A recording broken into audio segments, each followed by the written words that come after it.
ओम नमो ओंकारेश्वर देवताय नमः. ओम नमः शिवाय. ओम नमः शिवाय. अवधूत चिंतन श्री गुरुदेव दत्त.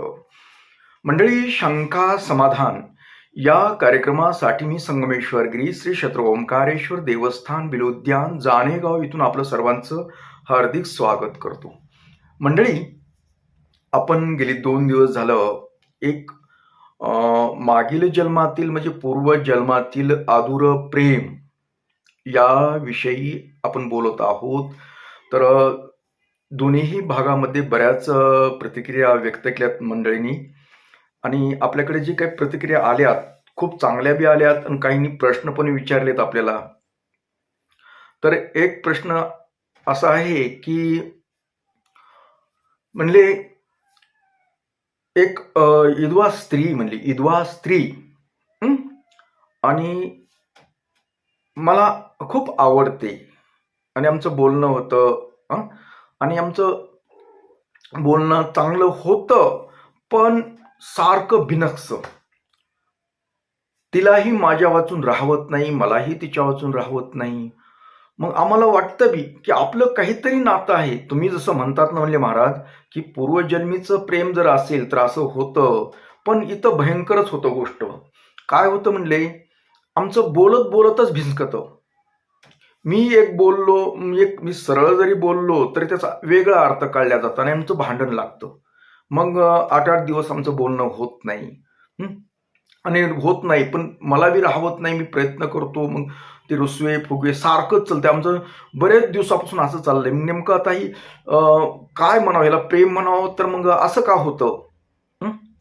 प्रेमाचे 4 शब्द अगदी गोडीनं आमचं म्हणजे थोडं बोलणं, थोडं क्षणिक चांगलं झालं की लगेच आमचं बिघडतं. आणि प्रत्येक माझ्या बोलण्यामध्ये वेगळाच अर्थ काढला जातो. हे असं होतंय. तर मग हे प्रेम वरोपचारी प्रेम आहे का, म्हणजे का खरं तसं असू शकतं, याबद्दल काही सांगाल का? तर तुम्ही चांगला प्रश्न विचारला, याबद्दल मी तुमचे खूप खूप धन्यवाद मानतो आणि देतो मी तुम्हाला. कारण काय, एक मिनिट. तर हे असं का होतं? मान्य आहे. तुम्ही जे सांगतात ना, हे जे आहे प्रकार, हा पूर्वजन्मीचा प्रकार आहे. पूर्वजन्मीचं प्रेम आहे तुमचं, हे मान्य आहे. जवळजवळ 99% खरं आहे. मी पाहूनच बोलतो तुम्हाला. आता इथं होतं काय, हे असं का होतं? पहिली गोष्ट तर असं, प्रेम ही जी विधवेबरोबर प्रेम करणं ही सगळ्यात मोठी चूक आहे. विधवेबरोबर प्रेम प्रकरण करणं ही सगळ्यात मोठी चूक आहे. आता या चुकीमुळे काय होतं, तुमचं असेल, तुमचं पूर्वजन्मीचं प्रेम आहे ना म्हणतात ना, तुम्हाला वाटतंय ना तसं दोघांना बी, तर प्रथम तुम्ही लग्न करून घ्या. लग्न करावं लागतं. तुम्ही मग तुमच्या फॅमिलीत सगळा विचार करा, काय असेल ते, पण तुम्ही सरळ सरळ लग्न करा. तुम्ही लग्न केल्याशिवाय यातून मार्ग पडत नाही. कारण बिना लग्नाचं हे असं चालत नाही प्रेमाचं. कारण काय, समजा विधवा आहे ना, त्याही व्यक्तीला आधार होईल तुमचा, तिचाही सुरळीत, तिला एक स्थिर जीवन मिळेल. आणि स्थिर जीवन मिळालं, त्यांच्यातली जी चिडचिड आहे, त्या व्यक्तीतली जी चिडचिड ती कमी होऊ शकते. कारण त्या व्यक्तीच्या मनामध्ये काय चाललेलं आहे सध्या, की लग्न करावं केलं तर समाज काय म्हणतो, हे एक विचार. आणि त्यांना त्या व्यक्तीला म्हणजे तिला स्थिर जीवन हवंय. कारण अशी व्यक्ती चिडचिडपणा का करते, का होते, तर ते बऱ्याच वेळेस काय होतं, अशा विधवा जे असतात ना, विधवेकडे बघण्याचा दृष्टिकोन समाजाचा वेगळाच राहतो. कारण बरेच जण विधवेला म्हणजे प्रत्येक जण आपलं म्हणजे इच्छा प्रगट करतात. आणि त्याच्यामुळे ती प्रत्येकाला आणि प्रत्येक जण तिला त्या पद्धतीनं बोलण्याचा प्रयत्न करतात, मदत करतात, ह्या गोष्टी होतात. आणि अशामुळं काय होतं, जी व्यक्ती ती तणावामध्ये जाते. कारण तिला नेमकं कुणाशी आपण ठेवा, आपलं खरं कुणाशी जुळतं, म्हणजे कुणाबरोबर तिची पण इच्छा असते की तिला स्थिर जीवन हवं, परंतु काय होतं, तिला नेमकं गवसत नाही की नेमकं कुणाबरोबर. आणि हे प्रकार होत असतील, इतरांना ते गोष्टी कळतात, त्याच्यामुळं ते काय सगळेजण ती फक्त वासनेपोटी तिचा वापर करायचा बघतात. लग्नासाठी कुणीही तयार होत नाही. आणि त्याच्यामुळे अगर तिला स्थिर जीवन देण्यासाठी कुणी फक्त काय असतं की प्रत्येक जण आपली इच्छा फक्त पूर्ण करण्यासाठी तिचा वापर करायचा असतो. कुणालाही आपलं आपलं वाटोळं करून घ्यायचं नसतं. हे असं प्रत्येकाला वाटतं. त्याच्यामुळं काय होतं, ती कुणीच तिला स्थिर जीवन देऊ शकत नाही. नुसते गप्पा मारतात, पण कुणीही प्रत्येक जण अधिकारानं बोलतं. आणि अशा वेळेस त्या व्यक्तीचं काय होतं, मनस्थिती बिघडते. नेमकं करायचं काय? आणि चूक बी होती कशी, की प्रत्येकाला बोलत असल्यामुळे, प्रत्येकाशी असं बोलत असल्यामुळे प्रत्येकाला आपली हवीशी आपली आपलीचीच वाटते, आपली आपलीच. तशा पद्धतीनं ते पण चुकतं. आणि त्याच्यामुळं ती चिडचिड होती, की नेमकं मी कुणाबरोबर बोलू, काय करू, कसं करू. आणि बंधनं असतात बऱ्याचशा गोष्टीत. मग आणि तुम्हाला वाटतं, तुमच्याबरोबर तुम्हाला वाटतं, की आपलं खूप जुनं नातं आहे, जुनं अमुक आहे, जुनं आहे, अगर आपलं असं आहे, तसं आहे वगैरे वगैरे वाटतं. आणि ते तुम्हाला बी समजत नाही नेमकं का. आपण तर प्रेम आहे म्हणतात आणि आपल्याबरोबर चिडकाप होते अशी. तर त्यावर एकच पर्याय असतो, की लग्न करणं. मग तुम्ही कशा पद्धतीने करायचं लग्न ते करू शकता तुम्ही. कारण लग्न केल्याशिवाय स्थिरता येत नाही. असं काय होतं, कुणीच कुणाच्या बंधनात राहत नाही. तुम्ही जर एक दोन शब्द बोलायला गेलात तिला, तर ती म्हणते, मी काय तुझी बायको आहे का? आणि ती बोलायला गेलं तर तुम्ही माहिती का, नवऱ्यात का लगे हक्क दाखवायला. म्हणजे असं, म्हणजे बरेचसे असे प्रयोग होतात. त्याच्यामुळं अधिकार कुणी गुन्हा, मग त्याच्यामुळे ही चिडखोरपणा वगैरे. आणि सगळ्यात महत्वाचं म्हणजे तुम्हाला खरं तर सगळ्याच बायकाचं अशा बाबतीत होत नाही, परंतु बऱ्याचशा बायांमध्ये असं होतं, बऱ्याचशा स्त्रियांमध्ये असं होतं, की खरं तर पाहिलं तर विद्वेषशी समजा असे संबंध ठेवणं, प्रेम संबंध ठेवणं ही तुमच्यासाठी घातक आहे. कसं घातक असतं ते, की त्या व्यक्तीच्या सहवासामध्ये जर आलात ना, तर तुम्ही म्हणजे यशस्वी होऊ शकत नाही, चांगले पुरुष होऊ शकत नाही. चांगले म्हणजे कसे, तुम्हाला तुमच्या कामामध्ये व्यत्यय येऊ शकतो. तुमची काही जी ध्येय असतील, तुमची काय करायची प्रगती असेल, काही असेल, तर त्याच्यामध्ये अपयश येतं. जर तुम्हाला असं बघा, कुणाचे अनुभव असतील तसे. आणि बऱ्याच वेळेस असे संबंध एक तर टिकत पण नाहीत जास्त दिवस. जास्त दिवस म्हणजे काय, वर्ष 2 टिकते, 4 वर्ष टिकते, याच्या पलीकडे जास्त असतात, त्यांची रेंज जास्त नसते.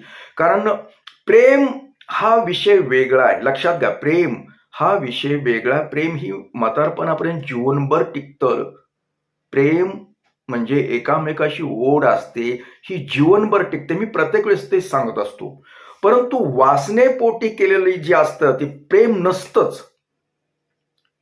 प्रेम नसतं, ती एक गरजा आहेत, एकमेकांच्या गरजा पूर्ण करण्यासाठी केलेला प्रयत्न असतो. तो टिकाऊ स्वरूपाचा नसतो, ते टिकत नाही. कारण तुम्हाला इतर पुरुषाशी बोललेलं खपत नाही, आणि त्याही व्यक्तीला इतर स्त्रियाशी बोललेलं खपत नाही, कारण ती बोलल्याच नाही. आणि जर प्रेम असेल ना, तर प्रेमात तुम्ही कुणाला बोललात, काय काय, तिला प्रेम आहे फक्त. प्रेम आणि वासना याच्यामध्ये खूप फरक आहे. जिथं खरं प्रेम असतं, नुसतं प्रेमच असतं, तिथं तुम्ही कुणाला बोललात का, अगर ती कुणाला बोलली काय, काही फरक पडत नाही. अगर कुणाशी काय काही देणं नाही, प्रेम आहे ती. आणि जर तिथं वासनाच असेल, दोघांची एकमेकांची वासनेसाठी जर तुम्ही एकत्र येत असाल, अगर एकत्र प्रेमाचं बोलणं करत असाल, तर तिथं प्रॉब्लेम होतो. मग जर तुम्हाला खरंच प्रेम आहे, असं वाटतं, तुम्हाला एकामेकाशी ओढ होते, एकामेकाशी राहू वाटत नाही, सतत तुम्हाला आठवणी येतात, तिला आठवणी येतात, असं जर असेल तर सरळ सरळ लग्न करणे. त्याशिवाय तुमचं जीवन सफल होत नाही. कारण तुम्ही जर असं राहिलं तर तुम्हाला पण यश येत नाही, ती बी व्यक्ती त्याला बी तिच्या बी ह्याच्यामध्ये व्यत्यय येतो. ती पण सुखी राहत नाही, सुखी राहतच नाही. कारण तिच्या कामामध्ये सुद्धा तिला व्यत्यय येतो, तिचे काही कामं पाहिजे तशी होत नाहीत, पाहिजे तशी. कारण ही जी ओढ असते ना, इकडे इकडे ओढाओढीची मानसिकता बदललेली असते, बिघडलेली असते. त्याच्यामुळे कामामध्ये यश येत नाही. तुमचं सुद्धा लक्ष तुमचं विचलित झालेलं असतं. आणि विधवा सगळ्याच तशा नसतात, पण काही आहे ते, काही त्याचे नियम आहेत त्याच्यात. ते ज्या विधवा असतात, विधवा स्त्रिया असतात, त्यांच्यामध्ये निगेटिव्ह विचाराचं भरलेलं असतं. अशा काही स्त्रिया असतात की त्यांना इतराचं नवरा बायकोचं सुख, अगर नवरा बायकोचं असं काही त्यांना आवडत नाही, अगर त्यांना ती खपत नाही, त्यावेळेस त्यांच्यामधून जी ऊर्जा निघते, जी नकारात्मक ऊर्जा निघते, त्या ऊर्जेमुळे तुमचा सुखी संसार हा दुःखदायक ठरतो. अलग लक्षात? म्हणजे हातानं आपल्या संसाराचं वाटोळं करून घेणे.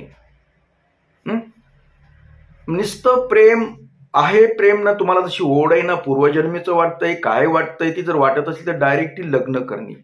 मग ती तुम्ही छोटं करा, मोठं करा, कुठल्या देवस्थानावर करा जाऊन, पण लग्न करा. लग्न केल्यानंतर एकमेकाच्या समजा ईश्वरी साक्षानं काही गोष्टी झालेल्या असल्यानंतर त्रास, तुम्हाला अपयश वगैरे येणार नाही. बर, तर नुसतं चाललं असेल ना, तर तुम्हाला 100% अपयश येतं. तुमच्या कामामध्ये मोठे मोठे कामं तुमचे होत नाहीत, झाले तरी ते टिकत नाही. तुमचा पैसा टिकत नाही, तुमची लक्ष्मी टिकत नाही. का असं होतं? लक्ष्मी का टिकत नाही? त्याचं कारण म्हणजे काय, की तुमच्या घरामध्ये जी लक्ष्मी असते, जी विधियुक्त तुम्ही आणलेली लक्ष्मी, ग्रहलक्ष्मी आहे, तुमची बायको असेल, तिचा तुम्हाला तळतळाट लागतो. तळतळाट तुम्हाला, मग तुमच्याबद्दल त्याची भावना खराब होते. अगर त्या व्यक्तीबद्दल, समोरच्या व्यक्तीबद्दलही भावना तिची चांगली राहत नाही तुमच्या बायकोची. आणि त्या भावनेमुळं तिच्या जी ऊर्जा निघतात ना बाहेर, ती दोघांनाही घातक ठरतात. आणि मी तर तुम्हाला सांगत असतो, घरातली लक्ष्मी जर बेचैन असेल, तृप्त नसेल, समाधानी नसेल, तर तुम्हाला यश येत नाही. तुमचा प्रपंचामध्ये अपयश येतं, घरामध्ये कलह वाढतो, घरामध्ये खूप खूप मोठे नुकसान होतात, आर्थिक व्यवहाराच्या बाबतीत नुकसान होतं, तुमची प्रगती होत नाही, एकंदरीत सांगायचं म्हणजे. ही अशी पद्धत असते. त्याच्यामुळं सगळ्या गोष्टीचा विचार करून तुम्हाला वाटतं ना, तुम्हाला ते एकामेकाविषयी ओढ आहे, तुम्हाला एकामेकाविषयी राहू वाटत नाही, तुम्हाला वाटतं की आपलं पूर्वजन्मीचं प्रेम आहे, तर तुम्ही डायरेक्टली लग्न करा. तुम्ही म्हणाल की ही परत परत का सांगतो? हो, लग्न नाही करून तुम्ही असेच जर नुसतं राहत असाल तर तुम्ही आयुष्यभर असंच जाणार. आणि आयुष्यभर म्हणण्यापेक्षा ही जर असली जी नमता एक संबंध असतात, हे कालांतराने बंद होतात. कालांतर काही ठराविक दिवसापुरतंच असतं, ठराविक वर्षापुरतंच असतं. हे वयस्कर झाल्यानंतर नसतं. आणि त्याच्यामुळे प्रेम नसल्यामुळे ही प्रॉब्लेमच होतात. ते प्रेम तुमचं खरंच एकामेकांविषयी ओढ असेल, एकामेकांविषयी आदर असेल ना, तर तुमचं भांडण होणं शक्यच नाही. तुमचं न जमणं हे शक्यच नाही ना. कारण खरं प्रेम, जरी लटकीचं भांडण झालं तरी प्रेमाचे 2 शब्द बोलतं की बाबा माझ्याकडून चुकलं, नाही, मला ते कळलं नाही, मला टेन्शन आलं, असं होतं. सतत भांडण होत नाही. इथं एकामेकाच्या चुका, तुम्ही त्या बाईला बोललात, तू त्या भावाला बोलली, हे काही ना काही का बोलले तुमचं प्रेम आहे ना, मग का हे करता तुम्ही? प्रेम असं नसतं. प्रेम ते काही नसतं. प्रेम आहे. आपल्या माणसावर विश्वास आहे ना, प्रेमामध्ये विश्वास असतो. खरं प्रेम आहे ना, मग तुमचं खरं प्रेम असल्यानंतर विश्वास असलच पाहिजे. म्हणजे त्याही प्रेम नसल्यामुळे, नुसता वासनेचा प्रकार असल्यामुळे ते काय होतं की तुमच्याबद्दल बी संशय येतो आणि तुम्हाला बी तिच्याबद्दल संशय येतो. मग याच्यात प्रेम म्हणता येत नाही तुमचं पूर्वीचं. आणि तुम्हाला तसं जर पूर्वीचं प्रेमच एकामेकाशी ओढच वाटत असेल तर तुम्ही डायरेक्ट लग्न करा. मी तुम्हाला तेच सांगतो. कुठे देवावर जाऊन करा, कुठं काही करा, पण करा, काहीतरी करा तुम्ही ती विधियुक्त. आणि एकमेकाला स्वीकारा की मी तुला जीवनभर साथ देईन. फक्त 4 वर्षासाठी, 2 वर्षासाठी नाही, आयुष्यभरासाठी देईल. असं अद्दरती चोरट्यासारखं प्रेम म्हणता येत नसतं. प्रेम ही, मग प्रेम असलं तर सगळ्या 4 माणसात तुम्ही सांगा, चार माणसं असं नका. वासनेचं आल्यानंतर तुम्हाला समाजाची भीती, पण खरं प्रेम असेल की बाबा मला ती तुझं माझं आवडते, अगर तू मला राहवत नाही, अशा गोष्टी तुम्ही चार माणसात बोलू नाही मला ती आठवणच येते असं तसं, तुमची स्थायी तसल्यास काही गैर होत नाही. मी तर बोललो ना, मी कालच्या एका व्हिडिओमध्ये सांगितलं होतं की कुणीही कुणाबरोबर प्रेम करू शकतं. कसं एकामेकाशी ओढ, एकामेकाशी माया, ही काय चार माणसात तुम्हाला आपुलकी वाटते ना. आपण नातलगाशी बरोबर येत असतं, कुणा मित्राबरोबर आपल्या एकामेकाविषयी ओढ लागते, त्याला प्रेम असतं त्याच्यामध्ये, त्यात वासना थोडीच असते. तशी तुम्ही वासना विरहित असेल तर त्याला प्रेम म्हणायचं. तुमची काहीतरी तुम्हा दोघांचं एकमेकाकडून अपेक्षा आहे आणि मग एकामेकापासून राहवत नाही, यातला प्रेमात मोडल्या जात नाही. प्रेम ही दीर्घकाळ टिकणारं असतं. तुम्ही आयुष्यभर तुम्ही वयस्कर झालात, कितीही झाला तरी तुम्हाला एकमेकाविषयी प्रेम राहतच. आणि प्रेमाला मरण नसतं. प्रेमाला मरण नसतं, वासनेला मर्यादा असतात, ठराविक कालावधी पडतात.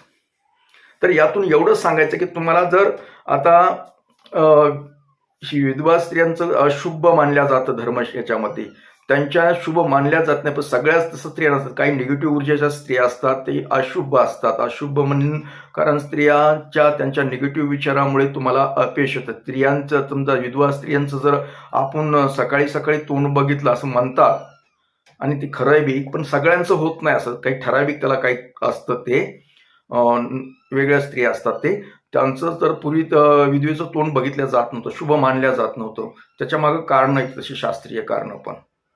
आणि तुम्ही तुमचा संबंध आणि तुम्ही जर तोंडच बघत असला तर तुम्हाला दोघांनी अपयशाच्या गोष्टी आहेत. आता ज्याच्या त्याचा प्रश्न तुम्हाला कसं करायचं, मी तुम्हाला थोडक्यात प्रश्नाचं उत्तर दिलं. तुम्हाला जर तसं राहवत नसेल आणि तुमची चिडचिड होत आहे तर लग्न हा त्याच्यावर एक पर्याय आहे, आणि या पर्यायातून तुम्ही सुखी होऊ शकता, समाधानी होऊ शकतात. असं राहू नका. तर मला वाटतं की तुमच्या प्रश्नाचं उत्तर मला देता आलं तसं मी दिलं. जरी काही माझ्याकडून गलती वगैरे चुकीचं काही बोलण्यात आलं असेल, सांगण्यात आलं असेल तर मी क्षमा मागतो आणि आपला निरोप घेतो. परत भेटणारच आहे अशाच एखाद्या कार्यक्रमात. तोपर्यंत मंडळी, ओम नमः शिवाय. जय हिंद, जय भारत. सुखी राहा आणि समाधानी राहा.